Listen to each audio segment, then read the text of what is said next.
Hello and welcome to the Inverted Castle, a podcast about Metroidvania games. I'm the miserable little pile of secrets known as Thomas Blight, here talking with my co-host, Eric Fox. Hello, that's me. I only rise every 100 years to play video games. You're very lucky. Last week, we assigned each other homework, which is a weird thing to have to do, but that's podcasts. I kind of assigned us both homework, but I have been playing Castlevania Symphony of the Night via the remaster on the PS4, combined with Rondo of Blood. And Eric has been playing Hollow Knight. yes, an indie title released, I think, 3 years ago, 2017. It was a Kickstarter game, and really made some waves back in the day. But yeah. Yeah. I went and got a list of things that were released around the same times as these games. I'll start with Hollow Knight, although there are a lot of games in 2017, so I only took the ones that actually won awards, because I'm lazy. But that's also a pretty large group. Oh man, alright, lay it on me. So the Switch was new, so we've got Legend of Zelda, Breath of the Wild, Mario Odyssey, somewhat of interest to us, and maybe we should discuss it. It was the remake of Samus Returns. Oh yeah. Cuphead, Nier Automata, Night in the Woods, What Remains of Edith Finch, Hellblade, Senua's Sacrifice, a game I had never heard of called Gogoroa. Gorogoa? Maybe. Maybe I wrote it wrong. It's a puzzle game? I've heard of it, but have not played it. Fire Emblem Heroes, Monument Valley 2, Resident Evil 7, Super Hot VR, Horizon Zero Dawn, and Lone Echo, along with, like, thousands of other games that Man, that was kind of a banner year, huh? Yeah. Yeah, these ones are just the award ones. So, not that other detritus we won't even bother looking at. Yeah.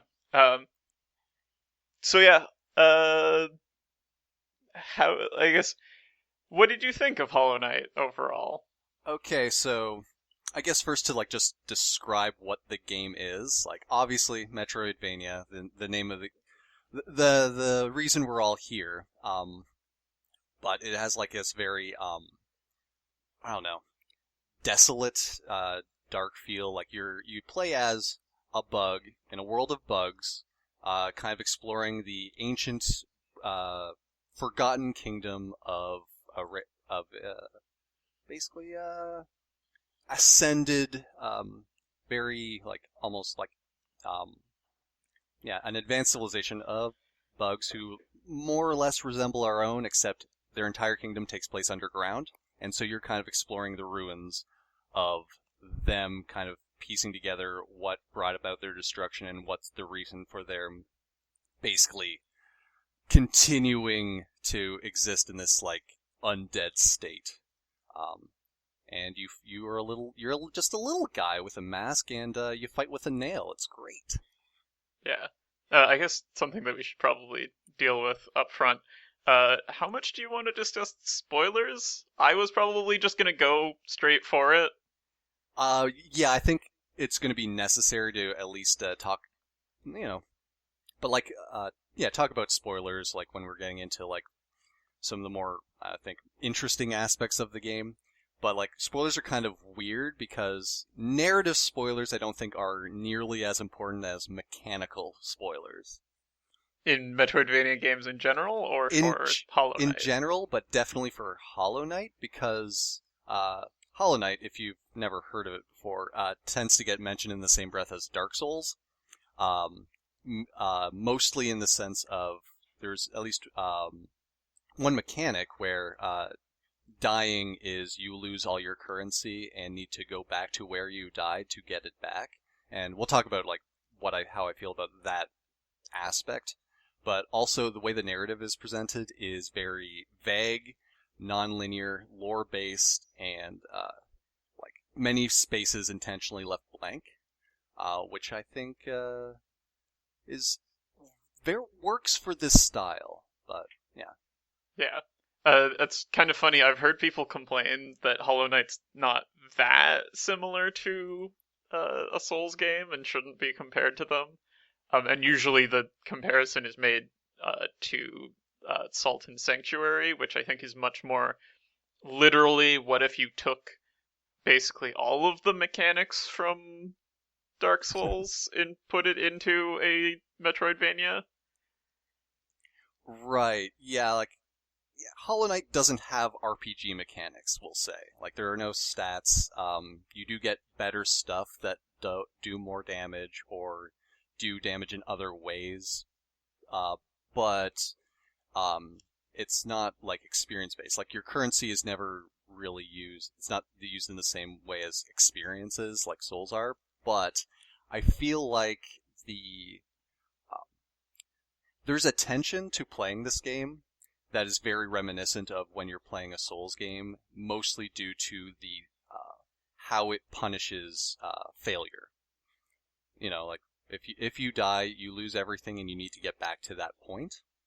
Um, and so when and like you have that same tension when you're exploring a new area and you don't really know where you're going or what could be around in the next room or around the next corner, and so yeah, it it was very reminiscent, specifically in that mechanic. Yeah, Um, that and I feel like the healing is really reminiscent of the slow Estus in Dark Souls. oh yeah, when we're talking about like just combat, especially versus bosses, uh, knowing when you're like it's like fighting bosses is very like recognizing patterns, like learning their behavior in the same way that when you first fight a Souls boss, you learn their behavior, learn when it's safe to heal, because there is like not only like a resource requirement but also time. Like you need to have that window of opportunity where you're not just going to get hit out of getting healed and lose actually more health than you would have otherwise. Yeah, and actually, I guess that'll be a fun one to contrast with Symphony of the Night, where like the Castlevania games fights are like sort of actiony, but a lot of the time I felt like in Symphony of the Night I could literally just stand there and tank damage while putting it out. Yeah, there's not a lot of like hit stun. Like when if you get hits, you can pause the game at any point, right? Yeah. And but you need to equip items to your hands to use them, right? Yes, that was somewhat annoying. Hey, at a base level, what is like? Pretend I am complete ignorant and describe for me what's Symphony of the Night. What do you do in that? All right. Is it like Madden? Yes, it's like Madden. Cool, because that game is sick, bro. Oh, dude, I threw a Um, football. How much? Yeah, how much football is in this game? it's not a whole lot of football, I gotta say. I was very disappointed that Alucard never gets onto the football pitch and tosses a ball around. um, yeah. So Castlevania Symphony of the Night. I mean, the entire Castlevania series' basic premise is um, Dracula is I like pretty much the ultimate evil, I guess. Like I don't actually know if in their cosmology there is like a Satan above him or anything. Never seems to come up. Yeah, it's usually Drac. Even Death is basically just like his bro. Yeah. And he's manifested this castle that appears every time he reincarnates. And you are a vampire hunter, come to go through his castle full of traps and things, and eventually end his life. I mean, Symphony of the Night has the slight twist in that you start out as the uh, Belmont uh, this generation's Belmont. Yes, Um, every 100 years he comes in, so Belmont has to rise up, and they gotta keep that line alive. yeah, and yes, Reese Belmont has to get laid and make pancakes. In that order. Yes. Um, Yeah, but so Richter Belmont is sort of your like tutorial overpowered character, I and you mean, kill Dracula really quickly, and then yeah, something's wrong, and you resume as Alucard, Dracula's half vampire son, yeah. who goes back to the castle to investigate things, and finds out the castle's still around. Everything's still going pretty bad, and eventually it turns out, hey, you need to put down Dracula again. Yeah, like it's kind of a sequel to Rondo of Blood, where Richter and Maria are the main characters of that game, and so you kind of play the final stage. Oh, Uh, is that actually like supposed to be the final I stage of Rondo of Blood? I believe so. And so yeah, this game is like a direct sequel, which they don't usually. Well, actually, no. Castlevania 2 is kind of also a direct sequel, but I mean, yeah, usually they skip ahead another like 100 years, and Dracula showed up again, and there's a new Belmont kid. yeah. And actually, this isn't Alucard's first appearance either. He was in, I believe, Castlevania 3 with Trevor and Sypha and Grant and all them. Yeah, and they reference that in this Yeah, a little bit. yeah. There's a Um, whole boss fight. yeah.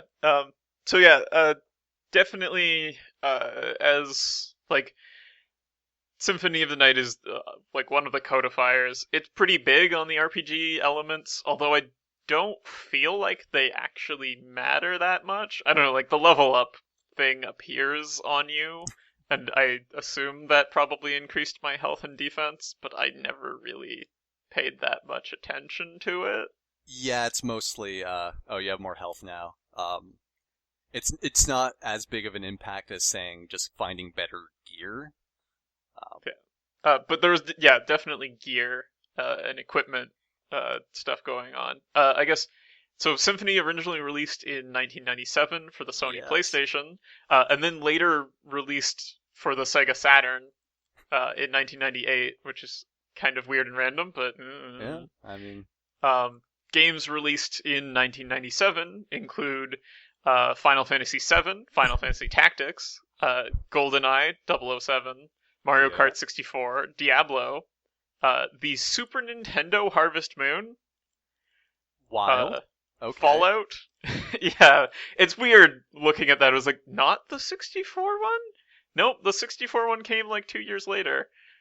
Yeah, Or maybe it was there are only some 1 year. really late gen SNES titles, or I mean, any generation usually lasts pretty far in. But Yeah, Kirby's Dream Land 3, Fallout, Total Annihilation. Uh, Capcom was apparently just releasing tons of Mega Man stuff in this year because there's Mega Man X4, Mega Man 8, and Mega Man Legends. wild man. And also Quake 2. Um, Okay. so like this is in terms of the console world, this is the like awkward deciding whether things have to transition from 2D to 3D or not. Yeah. Period. Also, during this time, I'm pretty sure Castlevania 64 was in development hell. Oh, probably. Like the ill-fated 3D outing on the N64 was like they were trying for some things and they couldn't do it. So having this classic style also exist kind of kind of lynched any success the 3D outing could have. Yeah, like I just remember this era being there were just people who were obsessed with like 2D is outdated. You have to go 3D. Well, yeah, I mean that they the PlayStation and was kind of built on that like promise of 3D is the new shit. We're going full on this to the point where I think the Saturn had to pivot from being really good at 2D to, okay, we're just going to cram some more processors in here and try and hack together a 3D engine, and then Sonic R happened, and the rest is history. Yeah, the Saturn did not go particularly well. $2.99. But yeah, I don't know. So like, I guess my overall thoughts about Symphony of the Night, I liked it. There's some things about it that I felt kind of old. And actually, you I guess played I guess like whatever's available on the PSN. That's not the original recordings for the dialogue, at least. yeah, that's true. I was a little disappointed because actually going on a bit of a tangent. So I know the confronting Dracula thing from the intro Yep. with Richter. Um, It's from Friends, but also from I Wanna Be the Guy. Yeah, you do. Man, does that whoa. Does that game count? I think it's technically not a Metroidvania because you don't gain any abilities. That's true. But it's also, a rad game. But It's a pretty rad game. It um, spawned an entire generation of clones. so the funny thing to me is that every time I imagine the Richter Dracula exchange, it's with a high pitched voice. It's the high pitched Yeah, guy voice. the boy, the kid voice. Die, monster! You don't belong in this world. Yeah. So like you're always gonna be disappointed. Yeah, but then they actually changed the lines, and I was That's also yeah. disappointed. I mean, I actually went and listened to all of the audio from the original Ooh. afterward. I gotta say, I somewhat understand why they decided to redo the lines. Listen, outside of that initial one, which still does have some awkward translations, there's some rough edges. Yeah, Richter is I don't know. He's recording in a bathroom, and he sounds like he can't wait for this to be over. Right? Yeah, Dracula's decided just to ham it up, and I kind of like that. Like, I love hammy villains. yeah. The thing is, I think all of Dracula's lines are perfect, but then I think the succubus, Oh yeah, she's also exchange pretty bad. is She's got some she- reverb going on. she's got some reverb, also like really horning it up in a way that's a little awkward. Yeah. One of the weird things about the redone audio is that I feel like they somehow managed to butcher Alucard's conversations with Maria. Oh, like they made Like, it worse? it feels, and it's confusing because I can't see how they would have done this.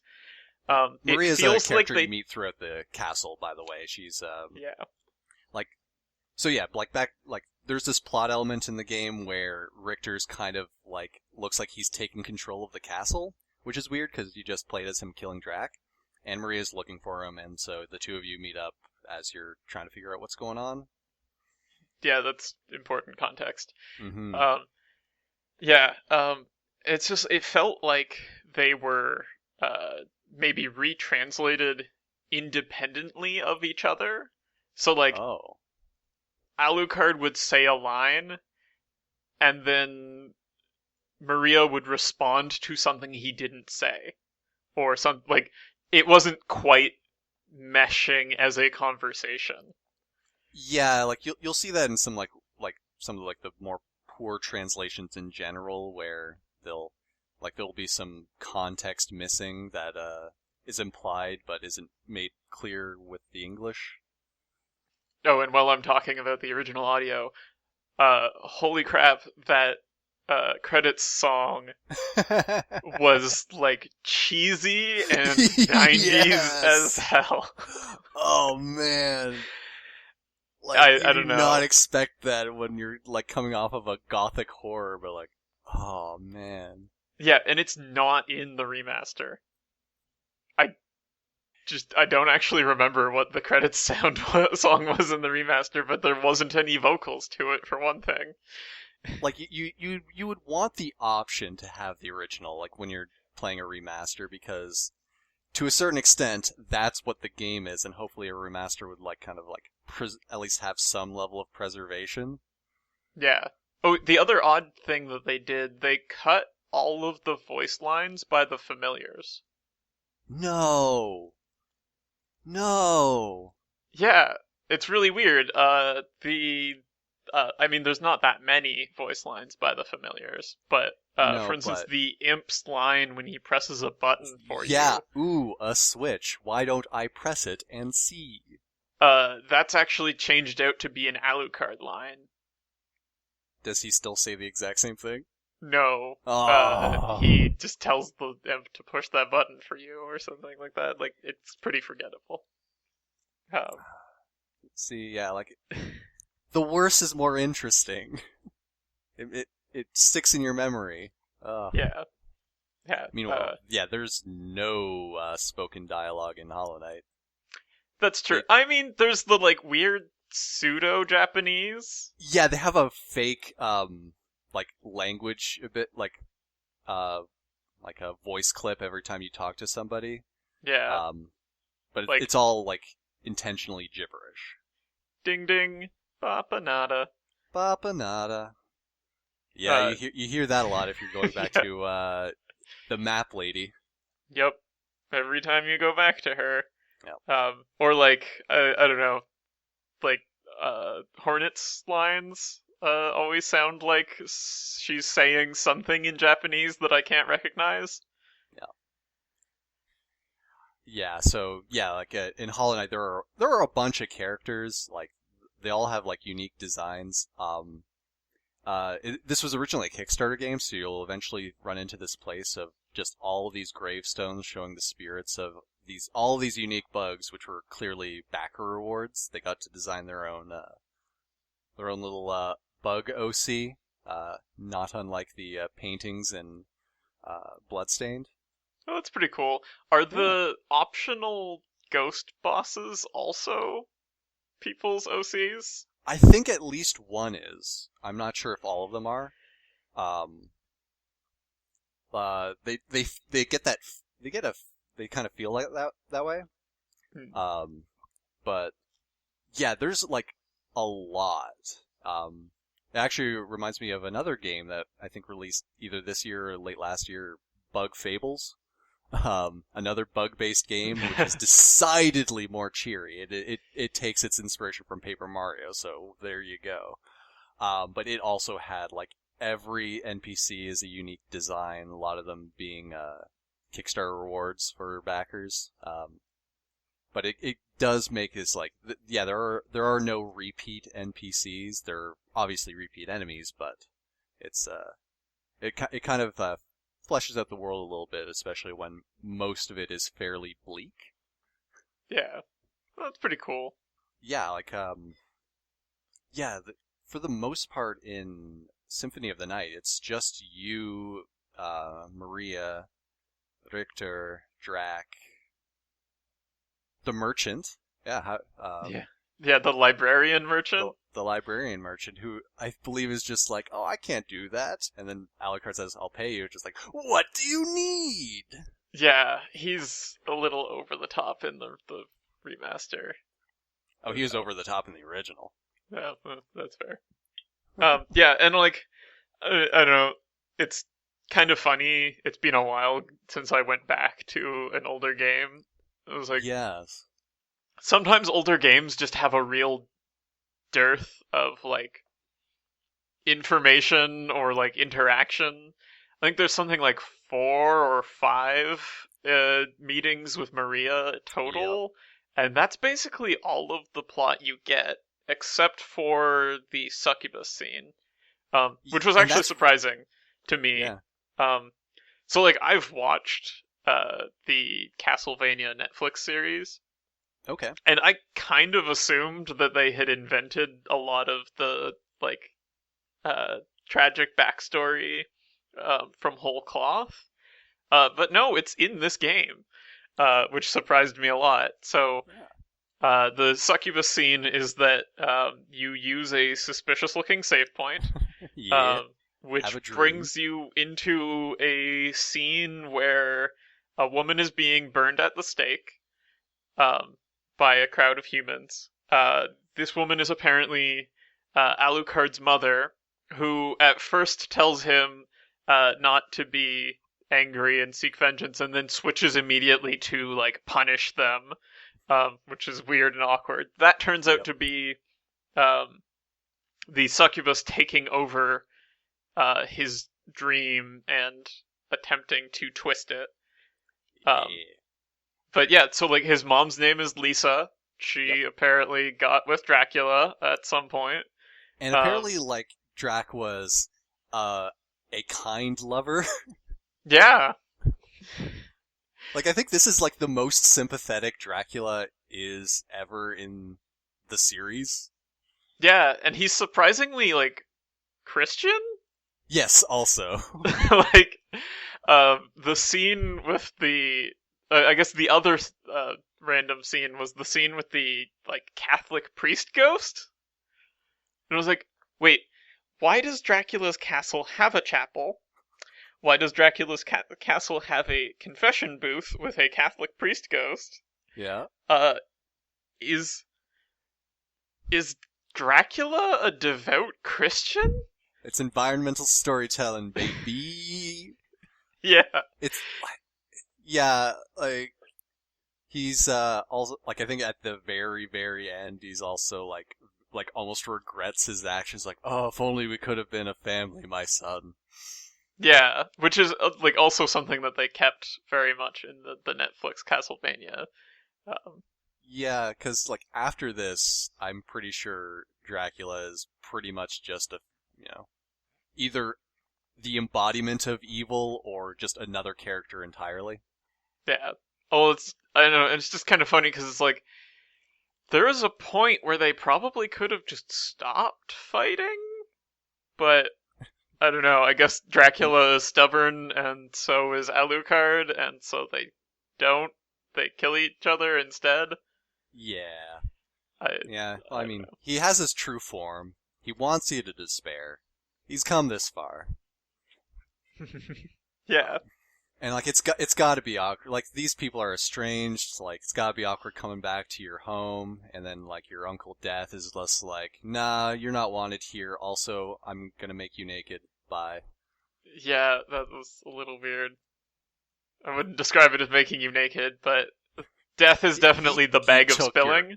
Yeah, he Um, took all of your equipment, as which naked as you can be. I guess is a trope that we're gonna have to talk about on this. The whole bag of spilling thing. Um, Yes, like any sequel to one of these games, usually involves some semblance of forgetfulness or, oh man, I left it in my other ship. yeah. Or, just having a boss that won't let you use it. Apparently, we're just gonna rag on Other M the entire time. Well, I mean, it's the easiest punching bag in the world. I It's true. Is there a diehard fan of Other M I'm sure there's someone who loved for it. reasons that are the story? I don't know. Um, but yeah. But yeah, This one's kind of a weird bag of spilling in that, like, I guess it makes sense as Alucard is a mature character, and you would expect him to have stuff, but like he's yeah, also a new character as a player character, and so I didn't necessarily need him to have stuff. yeah. There was no game before it where he collected a bunch of upgrades. Yeah, like all the games prior to this were very level based, just get good affairs. Yeah, So actually, that is kind of funny that a level introduction slide appears in the Richter segment. So I guess maybe that is what they're implying yeah, about no, yeah, it yeah. being the end of Rondo of Blood. Oh yeah, no, like it's very explicitly like the intro stage is the final stage of another game. Like it plays the same way. In fact, like I mean, it's just Richter mode, which is the after you beat the game, or maybe even before if you just type in Richter. Yeah, you can play the whole game as Richter, Hmm. which is a trope that exists throughout the Igavania series of playing as the Belmont in a more action-focused, less RPG style. Oh, I thought you were going to say playing as Richter regardless of the game. No, Hundreds of years after his death, you can play as Richter.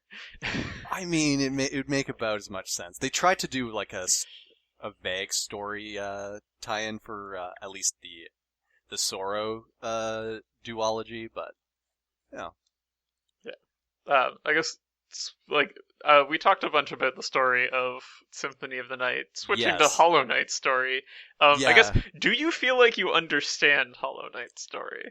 So okay, so I mentioned before that the story is told vaguely in snippets and in lore. A lot of the characters assume you already know what's going on. The character you play as is also like, there's no so much a bag of spilling as you're like just implied to be like a blank slate. Like you have Yeah, no memories prior to this. You're just doing this because it's there. Like the drive to explore is just innate. there's also kind of the implication that bugs don't actually have sentience if they're Yes, not at Hallow Hollow Nest. Nest, Hallow Nest. Yes, Yeah, very. They the they Hollow play Knight of with. Hallow Nest. Yeah, you are not actually the Hollow Knight, although you are a Hollow Knight. Aha! It's very fun. You see. But no, like Yes. part of the thing is that like whatever this civilization did, they tapped into powers beyond their reckoning, and they basically gained sentience. Um, but as part of that, there's this like infection that's spreading from the light, and like it's all very vague. Like I'm piecing this together, but I don't think I know a strict narrative that happened. But it doesn't matter because this game is very good at uh, setting an emotional tone of where you are, like what of when you're exploring an area. It's very clear like what you're supposed to be feeling and what is like kind of being gestured towards, so that by the end of the game, when depending on what ending you get, you're pretty sure you know whether or not this is good or bad. Like there's an ending where so you basically fight the final boss, who is just the chained up Hollow Knight, who is like basically acting as the person sustaining this world, and you can either take his place or like go into like the realm of dreams within him to fight the actual like big bad, which is the radiant, the light that's kind of infecting everyone, but is also the source of like sentience. It's weird. Not, I don't think it's the source of sentience. I'm not So sure. I guess There's also it's like the void, which is like so like there's the different like powers at play here, and you've discovered late in the game that you are a creature of the void, a failed vessel for the Radiance, kind of. yeah, yeah, yeah. So I guess it's been a while since I did the like total lore dive.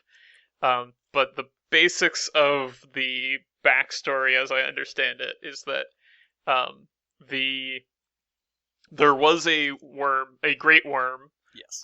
which was a ascended being of some kind. It's not really clear to me how one is an ascended being. He just kind of exists. So Hmm. whatever. He decides to molt off of his worm form and become the Pale King of Hollow Nest. I'm gonna screw that up, so whatever. Yep. Um, uh, and his presence grants sentience to the bugs around him. Um, but there is also a second higher being, the Radiance, which exists only in dreams, and was worshipped by the Moth people Hmm. um, prior. Um, and the Radiance drives people insane for reasons that I never became entirely clear. So the Pale King decides he's going to try to fix this. His solution to this is I'm going to start a massive eugenics program um, in which the Pale King and another being that you meet, the White Lady, have Yes. The thousands queen. of children in an attempt to create the perfect vessel for to contain the radiance. It should be devoid of thought And and will, pure of soul or something. something like that. And like the Hollow Knight is the perfected vessel, essentially. Yeah. I mean, he's not actually perfect. Actually, I guess is the thing. it turns out he and the king kind of develop a relationship that in turn instills a will in him and makes him uh, ill-fitting, and so that's why the things go bad. Yeah, he was corrupted by an idea instilled, I think is the line that they say about it. Yeah, Anyway, as a second line of defense, the king recruits the Dreamers, who are all various important people from Hollow Nest. all various bugs. Yeah. In particular, there is the Spider Queen, who uh, asks him to produce her an heir. Who is Um, Hornet? yeah, that heir is Hornet. She is the gendered child, which I guess kind of implies that um, the uh, Bug Knight and Hollow Knight are in fact agender, Yeah, I guess so. right? It's never explicitly made clear. But Yeah, I mean, if you refer to one as the gendered child and the other ones as not the gendered child, then I feel like that kind it of implies that they're that is agender. true. But Yeah, and they are also explicitly said to be siblings in at least one ending. yeah, and yeah, the seals don't hold, and people continue to go insane sometime after um, the Pale King's gambit, which he gave up his life for as well. Yep. Now, yeah, like, and so, yeah, you as the failed vessel, like, discover all of this obliquely.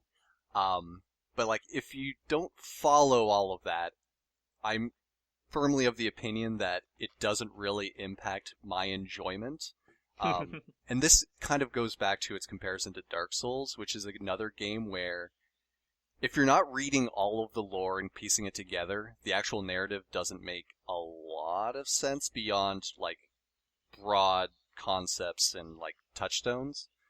But that game and Hollow Knight, I feel, are both very strong at it. Even if you don't know what's getting on, if you just kind of like let it wash over you, um, like you still get like the emotional payoffs.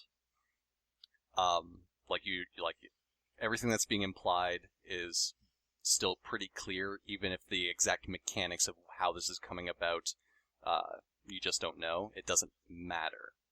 It's very good at telling a story, even if what it's saying, much like all the bugs, is gibberish. Yeah.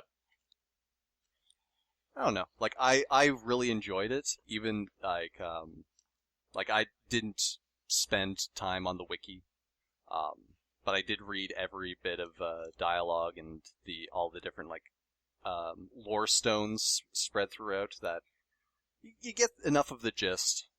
You know basically what's going on. You know when things are bad, especially when the starting area becomes the final area. Spoiler alert, it becomes infected and becomes very different. Yeah. That was a nice piece of like um, Yeah. atmospheric storytelling. It was kind of annoying in that it becomes harder to traverse.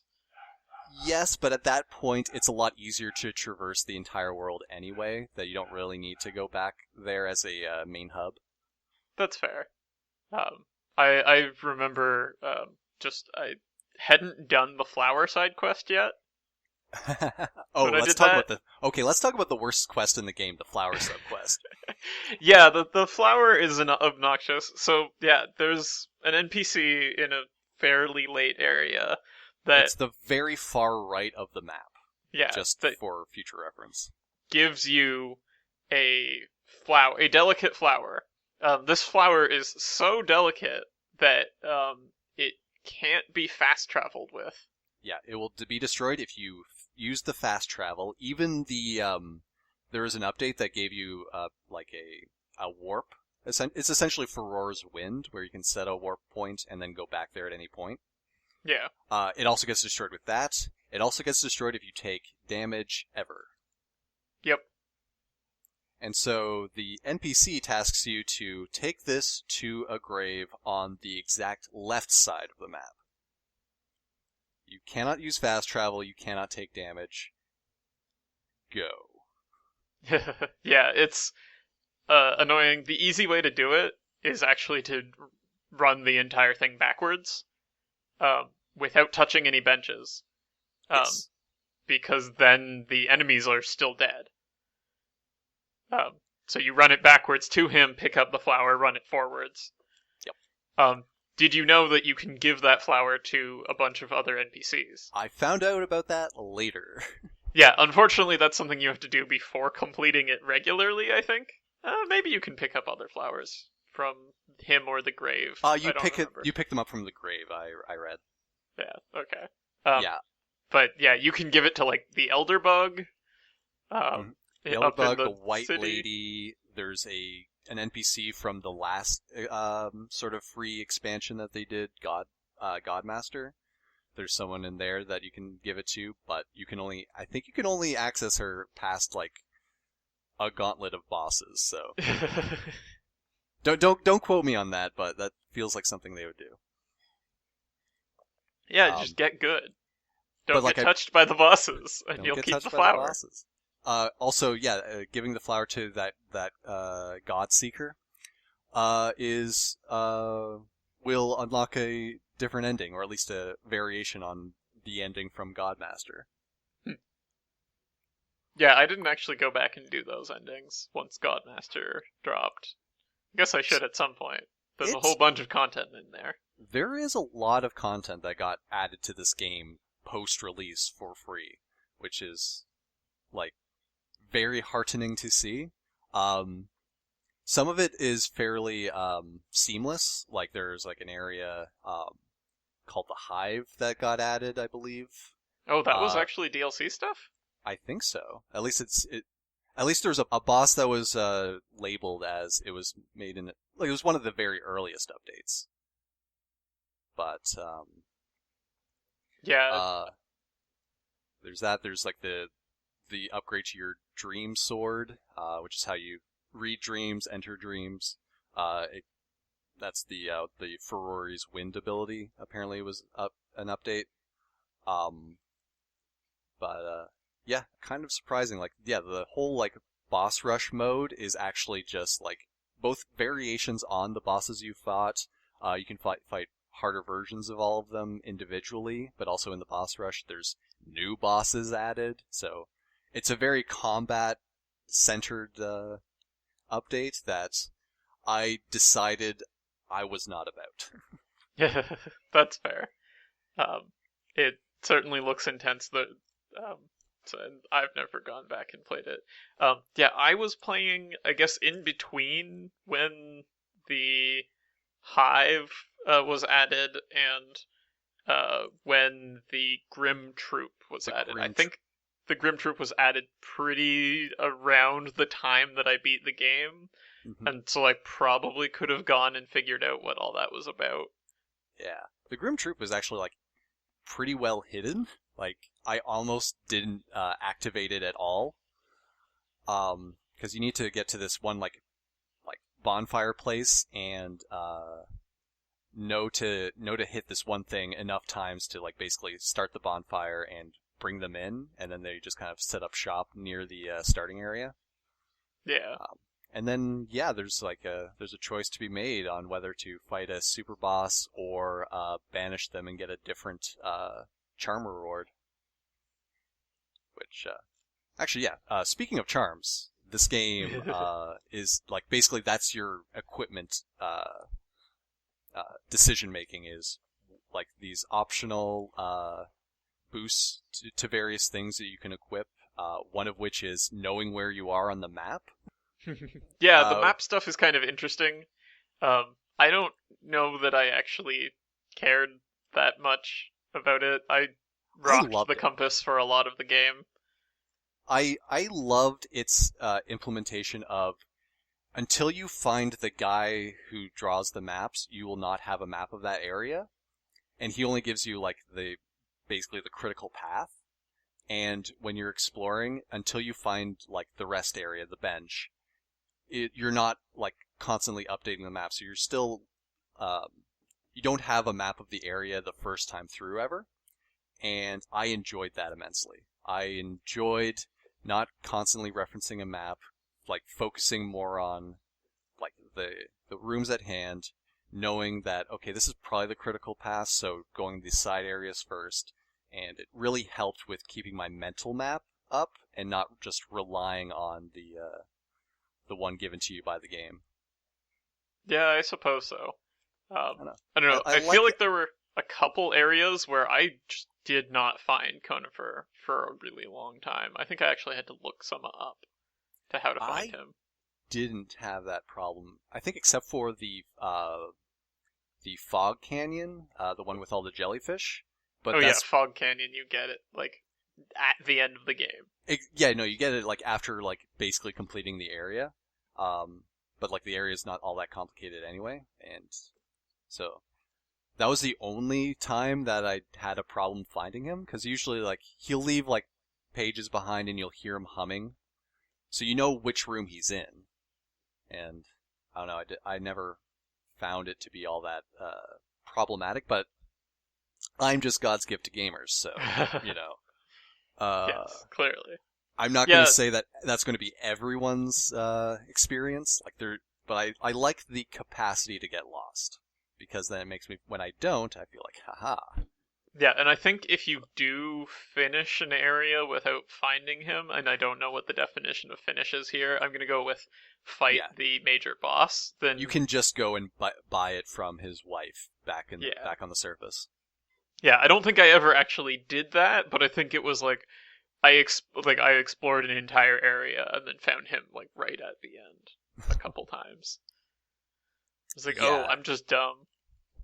yeah. So like you're never going to be completely out of luck, but I can definitely see like some of these rooms do feel a little samey. Like there's so it's easy to like be in one vertical shaft and be like, okay, if you don't have a map to know where you're heading, you can definitely confuse it for a similarly designed vertical shaft. Um, Yeah, yeah. Environment design is more focused on making different like platforming challenges and not making them aesthetically different from each other. yeah. Although at least it had signposts places. I remember one of the things that I had to institute sort of as a rule for Symphony of the Night was anytime you go to a junction, look at every room off of the junction before deciding which way to go, because Right. one of them is probably a save point. One of them is a save point or the fast travel warp room. Yeah. Yeah, like I don't know. How'd you like? Yeah, how'd you feel about traversal in Symphony of the Night? Um, I felt pretty good about it. I mean, I feel like Alucard was a bit slow. I backdashed everywhere. Um, and Did you shield cancel your backdash? I did not. I was. That's how you go real fast. I guess I didn't explore some of the more elaborate things. I didn't even discover some of the things, and only found out about them from watching the tactics videos. Like I don't even know how you dive kick. Oh, really? Yeah, I just never figured it out. I guess. I had to. I I I popped in a randomizer of the game recently. I didn't finish the seed. Wasn't amazing, but I didn't have a weapon for like the first few bosses. That's rough. So I was just punching, and it just kind of happened naturally as I was trying to fight with unarmed. That oh, if I do that, there's a kick. If I wait till I'm like descending and hit the punch button, then the kick came out. Like okay, Yeah. that's a strat. And there's certainly a whole bunch of stuff like that. I guess that's not really traversal stuff as much as it's combat stuff, where it's just like there's little secrets that we're not gonna tell you about. Couple of weapons have a thing. Couple of Oh weapons yeah, I found the thing by accident but couldn't understand what it did. I think it was the shield rod yeah. Oh, threw out these objects and I was like, what do these do? I do you, think they eliminated projectiles. it actually depends on what shield you have equipped. Oh, okay. It'll do a different effect, and I believe the Alucard shield is the most broken one. If I'm recalling the speedrun correctly, they for one thing they skip death, so they keep the Alucard shield for the whole run from the Wait, you beginning. lose the Alucard shield? Yeah, I yeah, you don't. lose all your equipment when you meet death. And Oh, sorry, I see. They skipped the bag of spilling death they moment. skip the bag of spilling, so they keep everything. Okay. And then the shield rod with Alucard shield, I believe, just makes it so your shield just constantly deals a bunch of damage and heals you. That seems pretty good. And Yeah. so they activate it and then just run into enemies with the shield up. Yeah, Seems didn't figure that part out. also things you probably didn't figure out, spells in Uh, that I game. so they sell you the spells as well, and I looked and I think there was one that I never found, which was Sword Brothers, and Okay. I also wasn't able to perform it. Like I tried a couple times and it's just like whatever. I'm missing something about how to do this. Yeah, The doing other a spells random I was fighting game input is yeah. how you just do spells, and like you can buy the like a thing that tells you the input, but you could also just do it randomly, Yeah, like I found Hellfire that way, which which is just hey, it's just a Hadoken. yeah. It has like a random up in it or something. Like it's up Oh, Hadoken. oh, okay. Um, but yeah, so like I think that one I found while trying to do the summon spirit one, which is like back forward up down, Yes. and managed to turn it into up and then quarter circle forward somehow. Um, yeah, don't ask how I did that, but Nice. that's also a thing where like was I guess this is probably old enough that people wouldn't have been playing with a dual shock, right? They would have been playing with a D-pad only. Very, very likely, I believe, because yeah, this came out a year after the PlayStation debuted. Yeah, I found it way easier to input with the stick. But Interesting. Usually, I'm the opposite in fighting games. I go D-pad. yeah, that it is kind of funny. I've definitely gone D-pad in like uh Blaze Blue, Yeah. and occasionally ended up with weird calluses on my thumb. The Soul Callus. The Soul Callus. Yeah, God. so what you get when you play Soul Calibur too much. But yeah, I was fine with those. I don't know. I wish the like special moves were a little more obvious. I guess it's nice that there's depth to the game, but it's I don't know. I don't know how I feel about depth to a game that is not discoverable through the game itself. I mean, I didn't go and read the manual. Manuals were definitely a thing in games of That's that era. true. I've never read it either. I wonder if it's actually in there. Yeah, so maybe there are some inputs in the manual, or it'll be like, look for the secret inputs. I don't know. Yeah.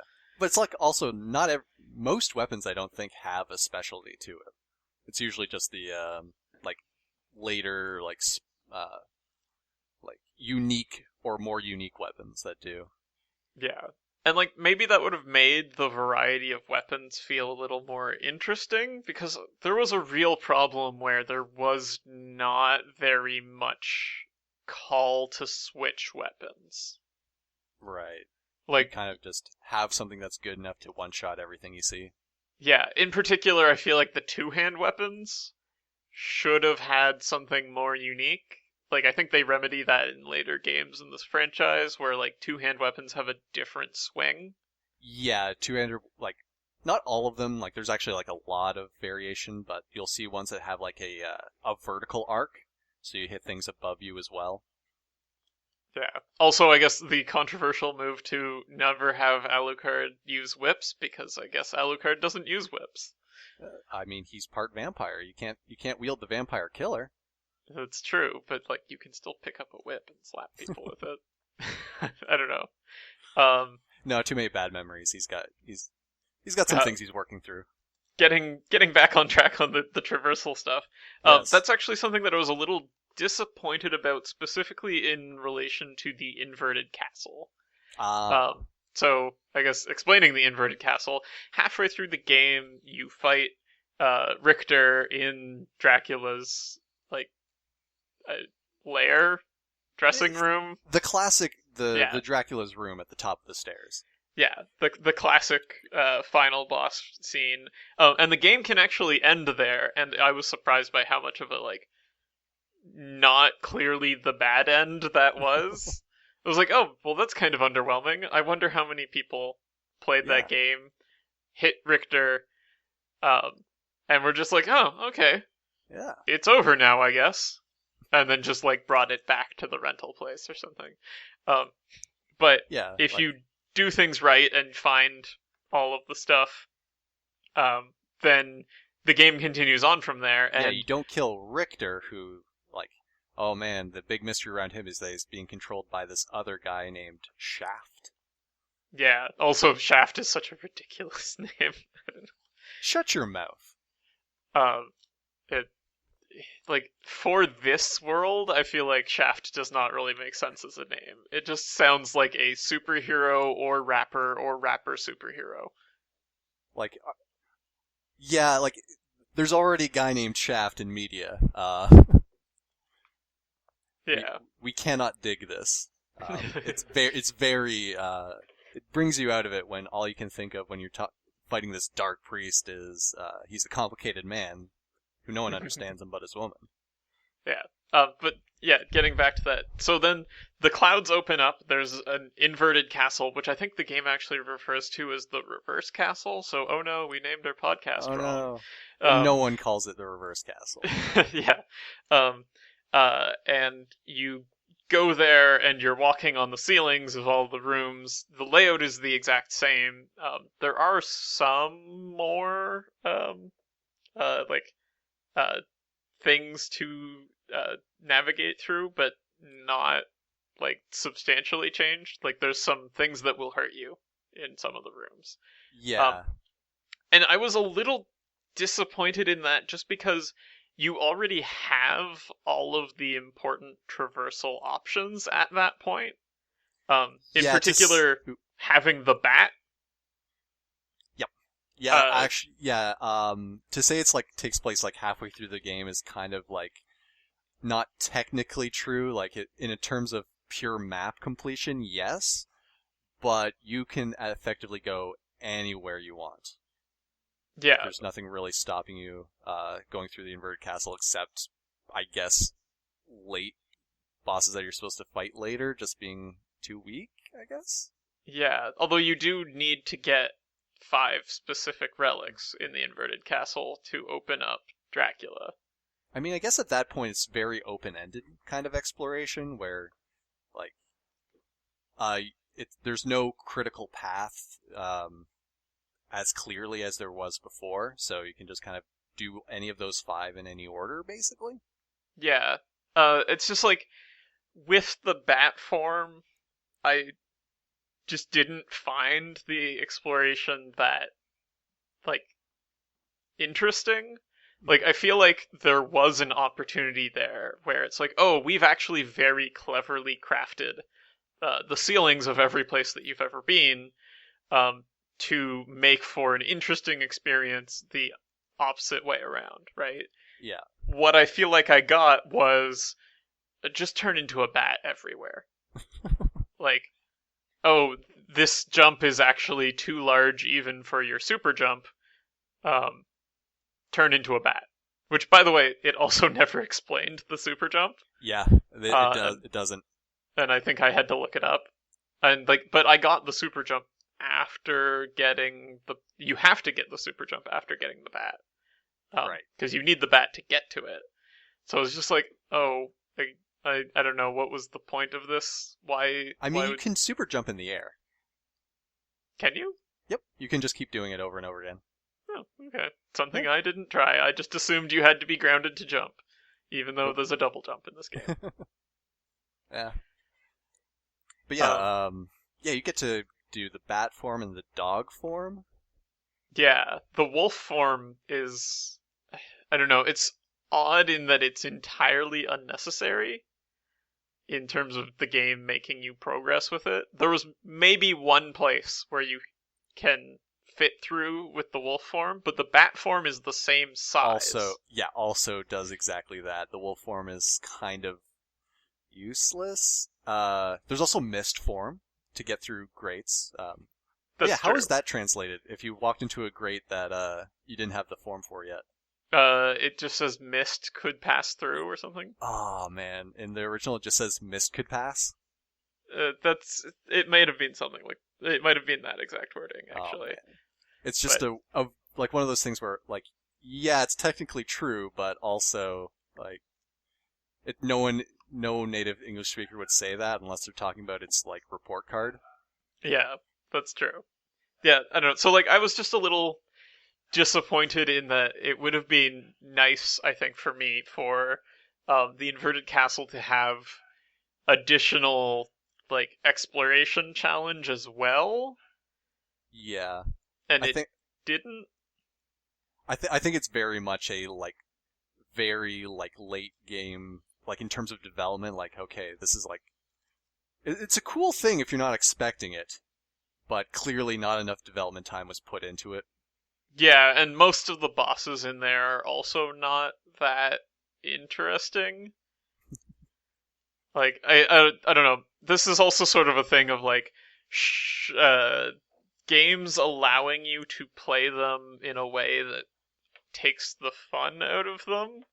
And maybe I should have just stopped playing in ways that made it easy. Boring. Oh, Um, okay, yeah. but I was consistently facing bosses that could only deal 1 damage to me per hit, except on their like most powerful attack. Oh, you blew out the difficulty curve. Um, and in some cases, I was able to completely negate the boss.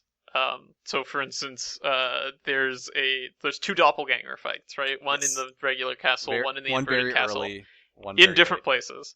The doppelganger deals poison damage. Oh, right. Um, I had the circlet, which I think was actually just a random drop. I forget if I picked it up somewhere, but the other ones are random drops, so I think that one is too. Okay. Which lets me absorb poison damage. That made it so that he could not kill me. Like his main attack was healing me. It's like, oh, okay, this kind of just trivialized this. I guess Yeah. I'm just gonna stand here and trade swings with him. Like you really should have just like played with your food a little there. Like, okay, look at your options. Oh man. Yeah, I don't know. I did it with the Medusa fight as well, and I kind of regret that. Where it's just like, Oh. oh, she stones people? Well, I have stone prevention armor. I guess I'll use that. It's like, oh, now this is just me hitting her. That I don't know.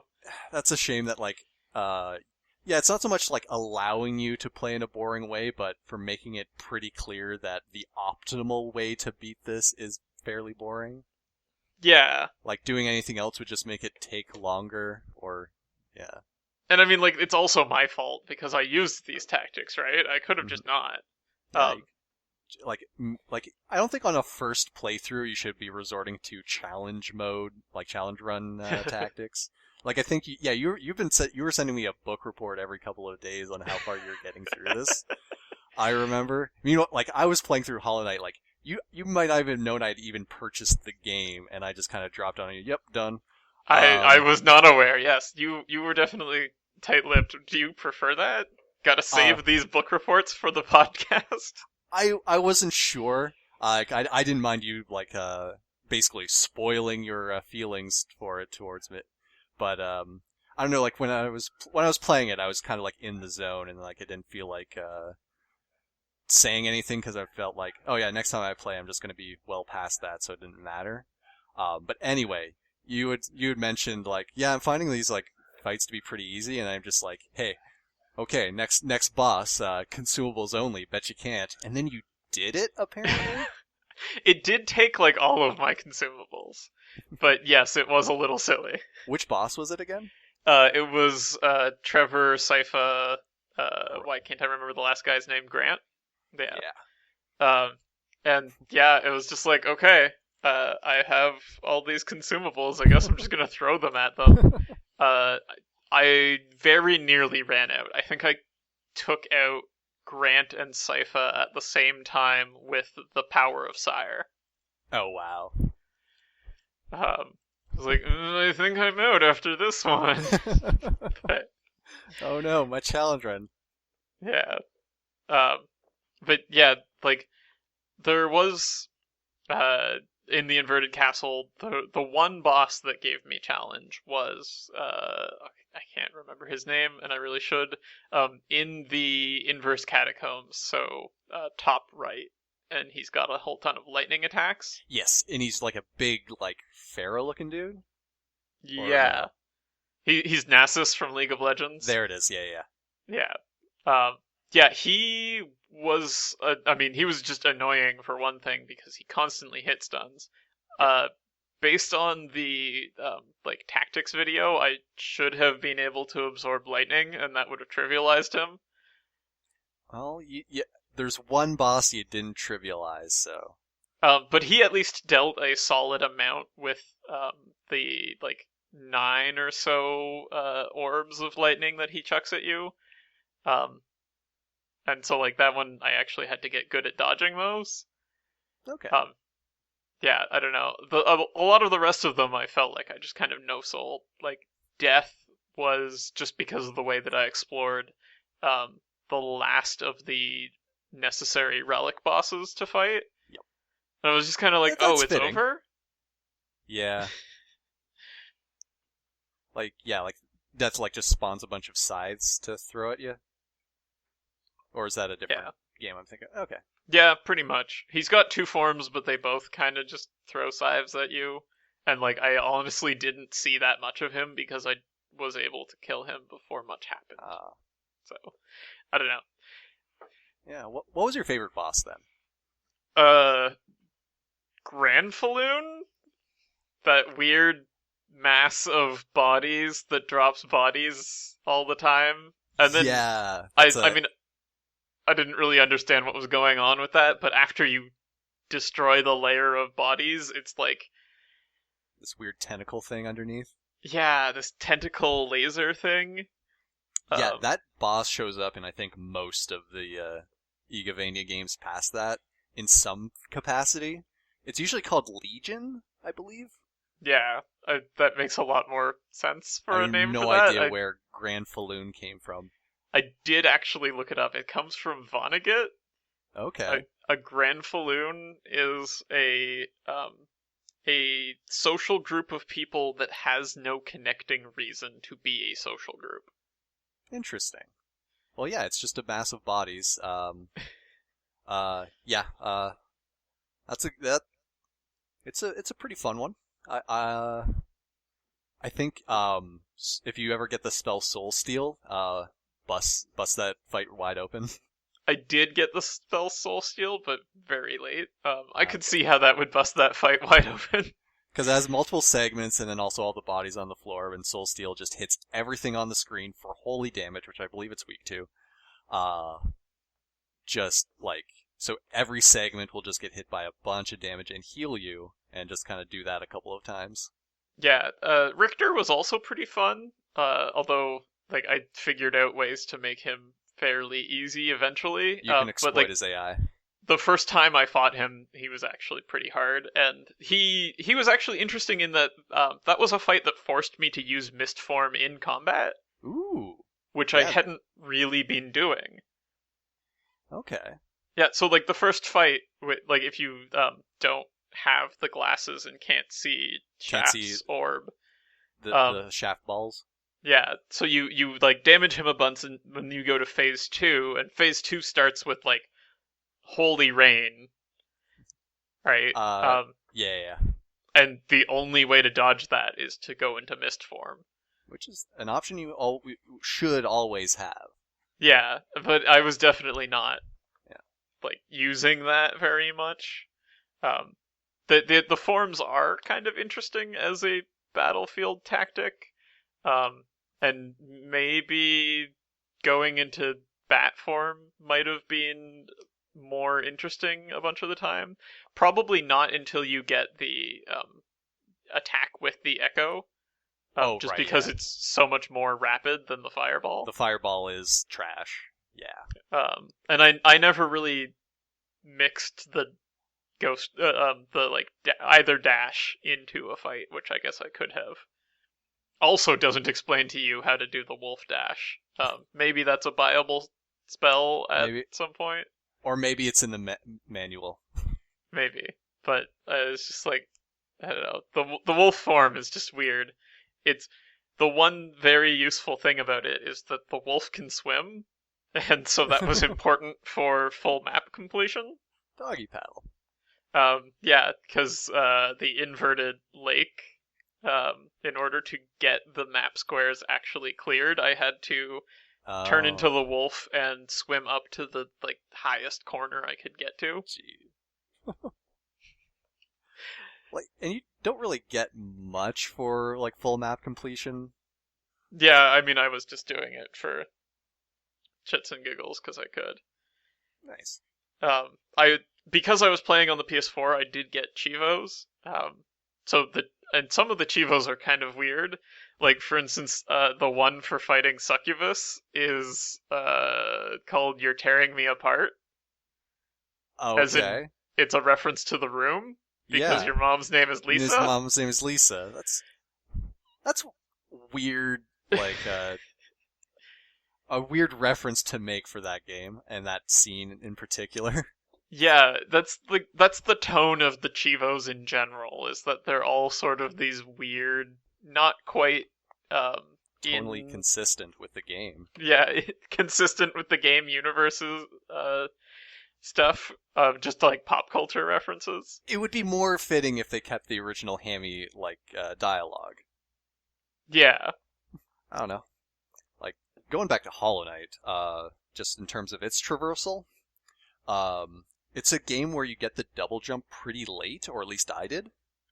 yeah, So which I also kind of appreciated because it made for like when you're traversing the areas, like a lot of it's like platforming challenges based on what you have so far.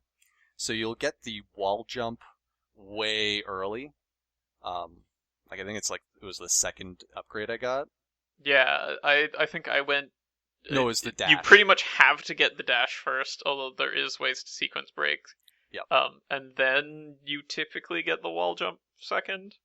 Yeah. So both like you start looking at the level design as okay, there are walls. Like when you see a wall, like okay, I can go up that now, or like using the dash to like go under like tight ceilings, and so like it kept things pretty tightly like manageable at first, and then eventually like when I got the double jump like fairly late in, just like it didn't open up a whole lot, but it did make going back through areas like just a lot easier. It gave you like a essentially like if you fail to jump, it'll give you a second chance.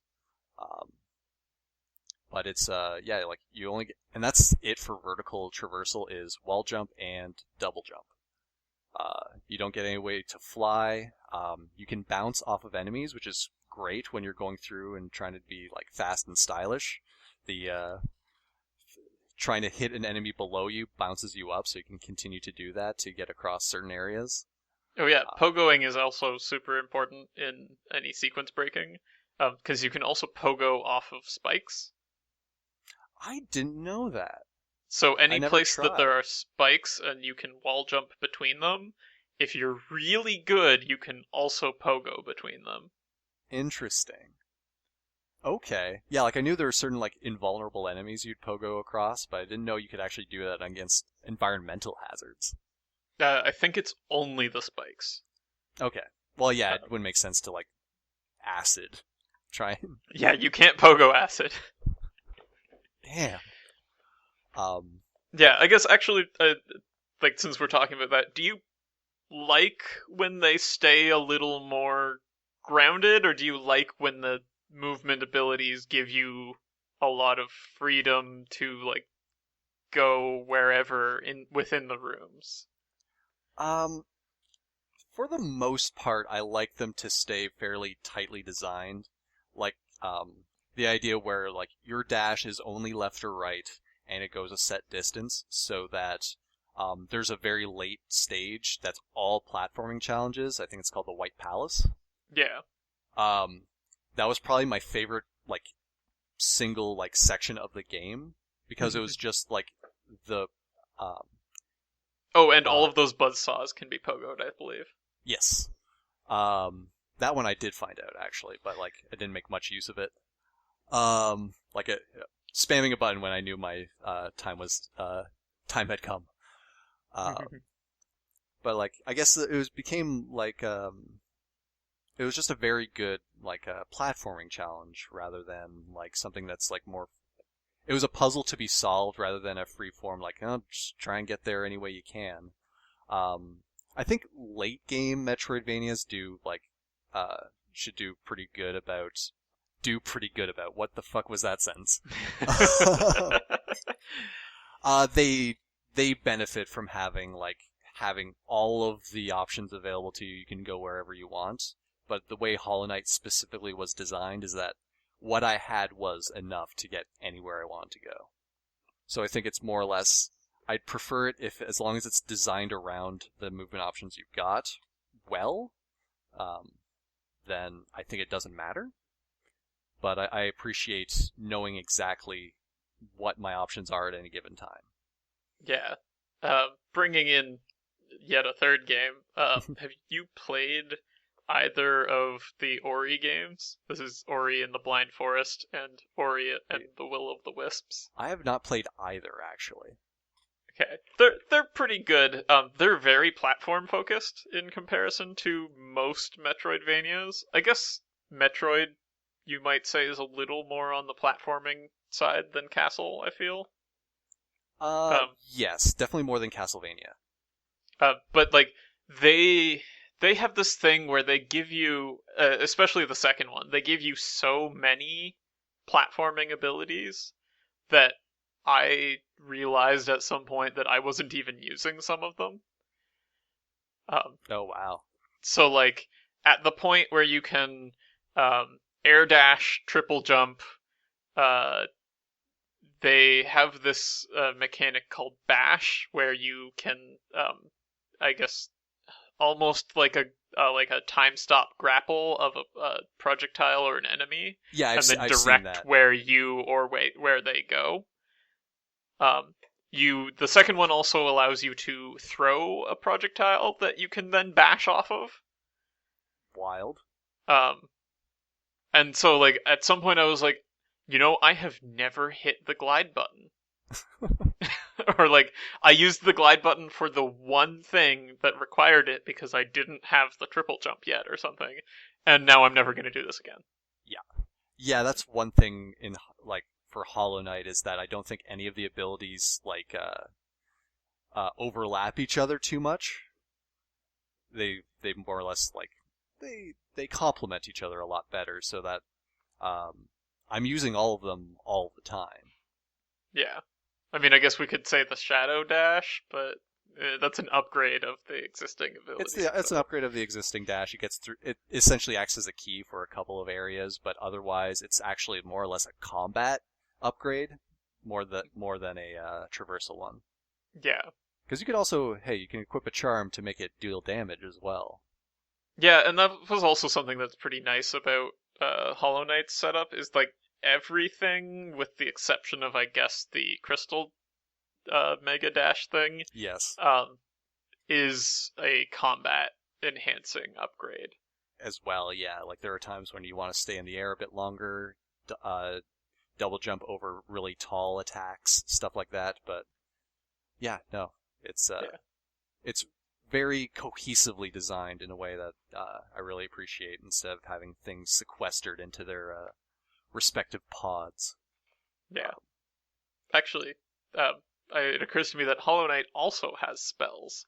It And I guess we does. should introduce how spells work in Hollow Knight. So Hollow Knight has a soul mechanic, Yep. which is completely distinct from the soul mechanic of the Soulsborns, which is just a currency. Yeah. But instead, it is you get it's essentially magic power. Yep. You It's get like magic MP. power from attacking enemies. There are some charms that give you magic power for getting hit by enemies. There's even briefly a charm that gives you magic power just constantly, although I managed to get it and then immediately exchange it for the story based upgrade charm. Whoops. Yes, I mean, it's not a very efficient use of charm. Like, you get a certain amount of slots, and if you want to go past your limit, you can. The game doesn't want you to at first, like, it'll prevent you, but if you keep trying, then it lets you break the cap on how many charms you can equip. Oh At yeah, the cost of overcharming is a thing. overcharming, at the cost of taking double damage. Yeah. But, like, Um, yeah, there's a late game plot thing that just gives you soul over time, but it costs, like, 5 slots when, like, your absolute max, if you've gotten all of the charm upgrade slots, is 11, yeah. Yeah, and then it goes away. and then Um, it goes away. but sorry, finishing the soul thing. Yep. So soul is used for your spells. There's some charms that deplete soul to do a thing um, passively, such as there's one that creates minions for you Yes. that uses that. It's also your means of healing. Yeah, so one of your spells is you hold the spell button, and then after like a second or two, you get back a single one of your masks, which is your HP. Everything either does one or two, and then yeah. Yeah. So how did you feel about the spells? Did you use them much? I kind of didn't. Yeah, I also usually either forgot about them, or I had specifically kitted for using my nail, which is just your melee attack. So I had the thing that, I can attack really fast. I have the thing where I can charge up the special attacks really quickly, like the heavy slash or the cyclone. Yeah. Oh, that's Um, actually kind of interesting. I didn't like the charged attacks. I use them all the time. Oh, I stopped charging up. There were like, because the charge was so fast, I can just do them periodically. I just like, there are a lot of enemies that, like, especially the airborne ones, that I just kind of do the dash slash into, and then they're just done. Hmm. It was a lot I more efficient to use them. It also, the swing of it hits in front of you and a bit above you as well. There are certain there are fights in the Colosseum of Fools, which I'm not sure you ever went to. I'm not sure if that was part of the later Oh yeah, update. that's in the original. Okay, then yeah, I used it all the time in those because instead of attacking a bunch of times, I could just do that and hit multiple people once. Hmm. Yeah, my main frustration with it was if you charged and you've reached the point where you have a charge, you now can't back out of that to pogo, Okay, yeah. which I guess I relied on maybe more than I should have. I don't know. Or and just like I would accidentally bring it out at annoying times. I believe it also has slightly more delay after you've used it than a regular attack, It which is does, somewhat but it annoying. also stalls you in the air. Yeah. So like Which I don't know. I also used. I had a couple times where I accidentally used like the down one in the air above an enemy and got hit instead of I occasionally did that, but I don't know. I started using it with more intentionality. yeah. I also started using it with more intentionality in that I didn't charge. You didn't charge, okay. That was I don't know. that was intentional. I don't know.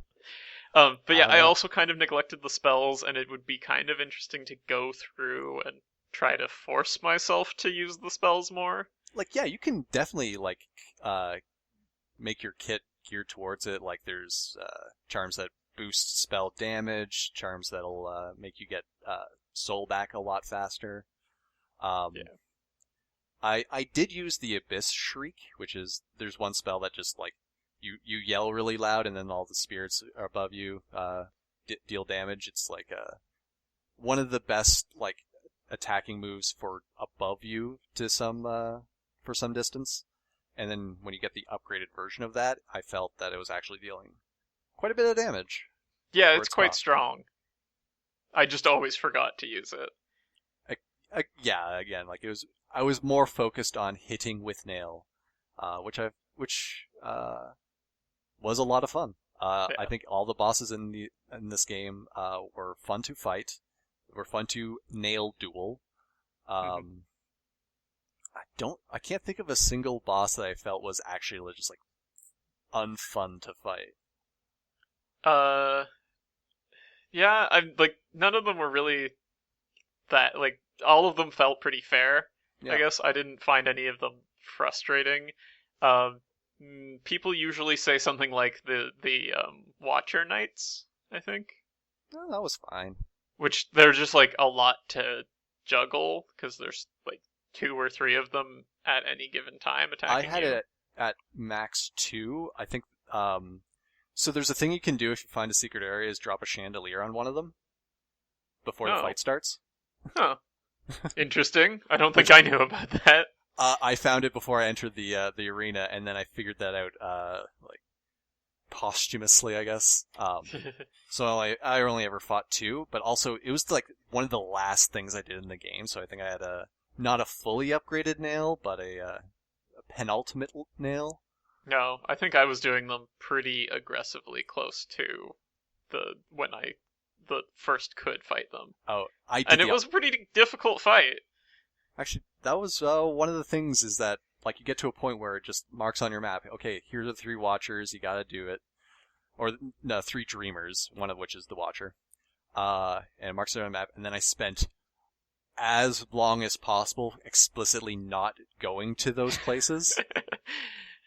Of course. They've told me which way the end of the game is, and I Yeah. am not going there. The critical path is the one place I don't want to go. So I got all kinds of upgrades prior to that. Yeah. Yeah, so that was the last thing I did before just going to fight the Hollow Knight. Yeah. Oh, I think that was also the first of the Dreamers stuff exploration that I did. I might have actually done that before Mantis Lords. I fought Mantis Lords really, really late. really? I very early for me. Like, I think Very I very had early. gone to them and was like, oh, this is a hard fight. Okay, I'm gonna go explore that other place that I can see. And then just came back, like, after fighting the Soul Master or something. Um, Soul Master was kind of annoying with all of his teleporting, but it was also a pretty fun fight. yeah, I don't know. I had fun with him. Just like I learned his pattern pretty quick, I guess. Like I didn't lose many fights first try until I got to like the really later optional fights.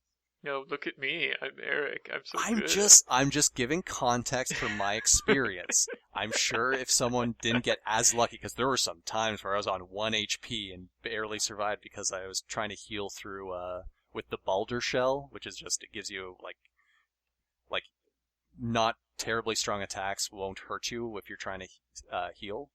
Yeah. Um, but like there are definitely some times where I was lucky, but also I didn't have to engage with the "you died, so go grab your soul again" mechanic. So all that often, so I it was fine for me. Maybe it won't be fine for other people who have trouble with different things. Yeah, I don't think I ever lost money through that No, mechanic.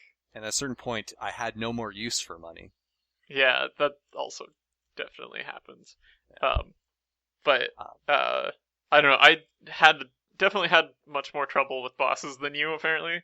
Um, uh, there were a couple of bosses where I was just not very good at finding an opening to heal, and so like there were a couple times where I was just like, all right, screw it. The name of the yeah. game is we're not healing. I'm gonna put on the stuff that makes the like suicide bombing minions. Okay. and that's what Soul is gonna be for. And I'm just gonna like fight like crazy and try to avoid getting hurt. And Which I it think worked is, yeah, I think that's fairly the well. most fun. There are definitely a few bosses where it took me a while to realize that when you get them into their stun animation, like after you deal a certain number of hits, they'll like be like just kind of Oh yeah, when dazed they or need to something. take a breather. When they need to take a breather, that's your opportunity to heal, and usually that's your only opportunity to heal in Yeah, those fights. I was also sometimes dumb and just like, oh, they're taking a breather. Slash Yeah, slash slash slash yeah, slash. you want to take advantage. Like it's the very first fight when you knock the false knight, knock the little slug thing out of the armor, and you that's your actual damage being done. It's not that. It's you both take a breather here. Yeah, I Um, wonder if that kind of misleads people into behaving like that. it I think it definitely did me, but also it's one of those things that's very quickly rectified once you realize one hit they're back in the fight. But yeah, But I think we should probably wrap up at this point. We've been talking quite a while. I think just final thoughts on Hollow Knight. For me, having just recently played it, um, it's a very well constructed game, very very thoughtfully designed. They do a lot with variations on very solid foundations. Like every boss is unique, and there's a lot of them. Like there's a lot of content in this game, and I cannot wait for the sequel. yeah, I'm definitely looking forward to the sequel coming out. Um, Yeah, I guess, man, what final thoughts do I have about Symphony of the Night? yeah. Uh, Like it's like it has a legacy, right? yeah, I mean, I liked it. It definitely had ways that it felt old and slightly controversial opinion. I think Super Metroid might be a little better. I don't think that's that controversial, but yeah, They're not directly comparable in all ways, and like I guess Super Metroid's fights are also not maybe the most interesting in the world. yeah. Well, I think just your combat options don't allow for as much freedom, but there are some bosses that I feel are, um, I don't know, if not interesting, at least have some variations on them. I think Fantoon, like you really need to do if you're good at the game, it looks really slick. Yeah, But I think just in terms of sheer like where the focus is, Symphony of the Night is has a more smooth feel to it. yeah, But I think if you're going when you're comparing Symphony to Hollow Knight, I think Hollow Knight is very much more combat mechanics focused rather than an RPG mechanics focus. oh yeah, definitely. So if you're more into that, man, Hollow Knight's got you covered. Yeah. But Although I like there are definitely some modern and indie ones that are more similar to Symphony of the Night. Um, in particular, Time Spinner has uh, so much RPG elements, it's actually kind of ridiculous.